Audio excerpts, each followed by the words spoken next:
안녕하세요. 코비세 민입니다. 장마철이 지나가고 무더위가 본격적으로 시작되면서 자연스레 냉방기기의 앞을 찾게 되는데요. 적정한 온도를 유지해서 건강 유의에 힘써야겠습니다. 그럼 코인위클리 15화를 바로 시작해 보겠습니다. 구독, 좋아요 부탁드릴게요.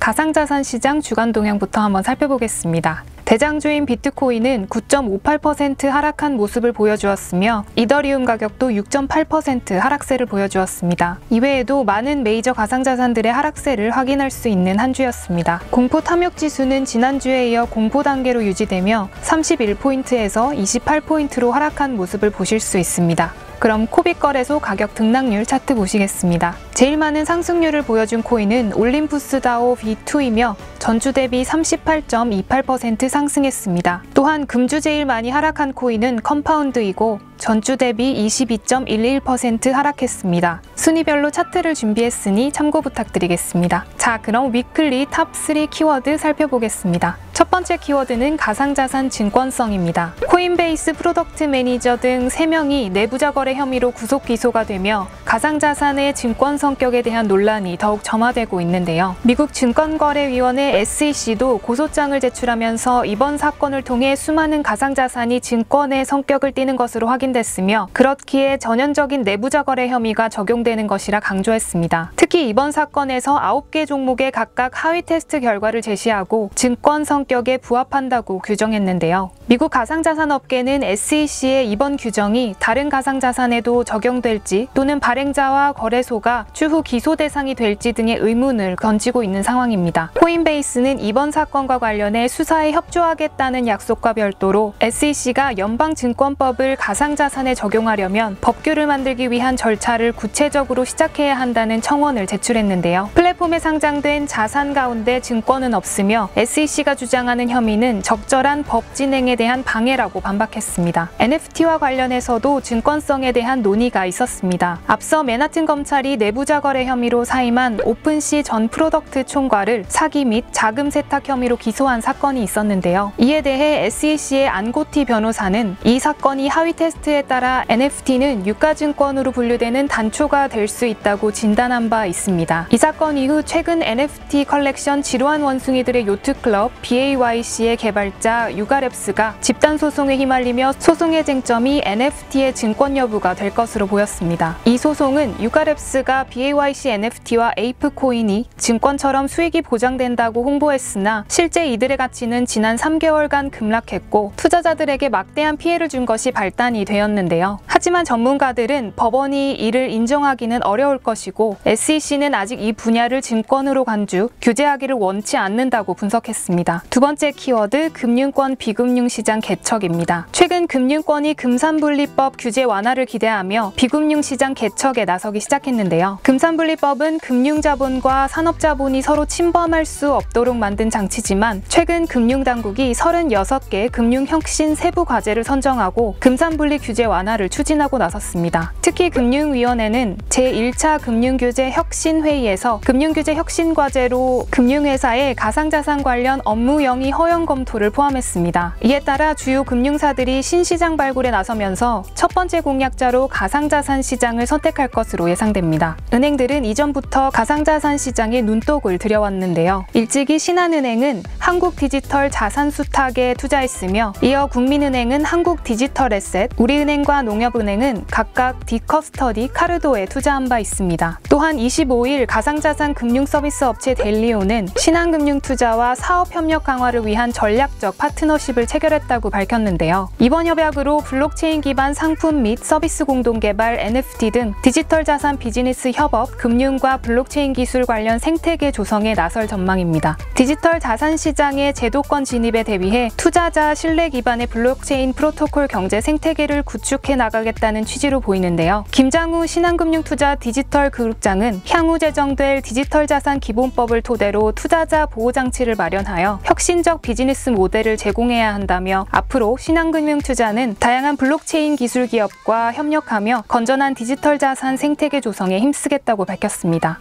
마지막 키워드는 가상자산 과세입니다. 미국 상원의회가 $50 미만의 가상자산 거래에 대해서는 과세하지 않는다는 가상자산 조세 공정법안을 의회에 제출했는데요. 이번 법안은 민주당, 공화당이 공동 발의한 초당적 법안이라는 점에서 눈길을 끌고 있습니다. 이 법안을 제출한 의원 중 한 명인 팻 투미 의원은 가상자산이 국민이 일상적으로 사용하는 화폐가 될 가능성이 있는 상황에서 현행 세법이 방해된다며 가상자산으로 커피 한 잔을 사는 등 소액 결제에서는 세금을 없애 가상자산의 결제가 일상에 자리 잡도록 하겠다고 전했습니다. 이 법안은 올해 초 하원에서 재발의한 가상자산 조세 공정법의 후속 법안인데요. 하원의 조세 공정법은 현행 세법을 개정해 $200 미만의 가상자산 거래에는 과세를 면제하는 것을 골자로 합니다. 하지만 현재 미국 의회는 유사한 법안들이 계류된 상태입니다. 한편 국내에서는 내년 1월 1일부터 가상자산 사업자가 가상자산 거래 내용을 금융당국에 제출해야 하며 해외 거래소 등을 통해 가상자산을 상속 또는 증여받은 경우 상속, 증여, 부과 제척 기간인 10년이 지난 후에도 이를 인지한 날로부터 1년 동안 세금이 부과될 수 있습니다. 이는 정부가 가상자산 과세를 2년 유예한 대신 제대로 시행하기 위한 토대를 마련한 것으로 보이는데요. 현행 세법에 따르면 2023년부터 가상자산 투자로 얻은 소득은 기타 소득으로 간주하고 그 금액이 250만 원을 넘길 시 그 초과분에 대해 20%의 세율을 매깁니다. 하지만 정부는 가상자산 시장 여건, 투자자 보호제도 정비 등을 고려해 이를 2025년부터 실행한다는 계획을 발표했습니다. 이상 한 주간의 가상자산 시장 동향을 살펴보는 코인 위클리를 마치겠습니다.